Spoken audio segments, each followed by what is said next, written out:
Today, I started my morning in Yellowstone.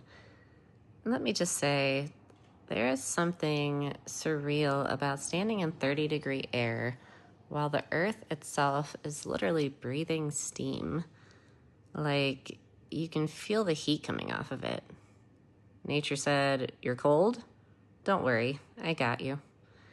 And I stood there for a second just taking it in, because it's not every day you realize the ground beneath your feet is alive. But my favorite spot? Definitely the paint pots. Literally clay bubbling up from the earth like a pot of thick, messy soup. And I'm standing there like, yeah, that tracks. Of course, this would be my favorite. The painter in me is like 2 seconds away from asking, "Can I get this in a satin finish?" Then I made my way over to the Grand Prismatic Spring, and this thing doesn't even look real. The colors, the steam, and then watching it run off into the river like the earth just casually spilled a rainbow. And today, the bison were not just out in the field. They were personal. Like, close enough that I'm pretty sure if I opened my truck door, one of them probably would have just hopped in and been like, "Where are we going?" And then, the moment I made eye contact with one, like a real, the universe just lined something up kind of moment. And right when I'm thinking, this is so symbolic, what does this mean? It has to mean something. He slowly sticks his tongue all the way into his nose.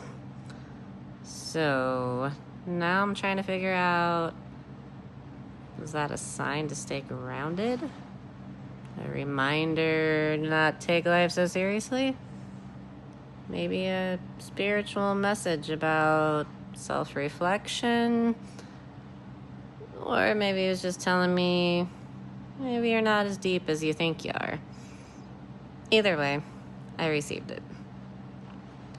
Then I started hearing about a winter storm rolling in, and for a minute I thought I might have to drop south into Idaho, but I waited it out, gave it a couple hours, kind of watched the sky, and then I just went with my gut, made the call.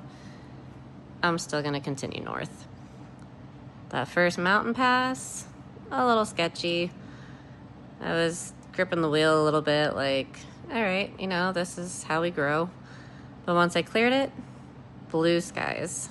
And just like that, everything shifted. Once I hit Montana, it became very clear. This place, it runs on huckleberry. Huckleberry jam, huckleberry coffee, huckleberry everything.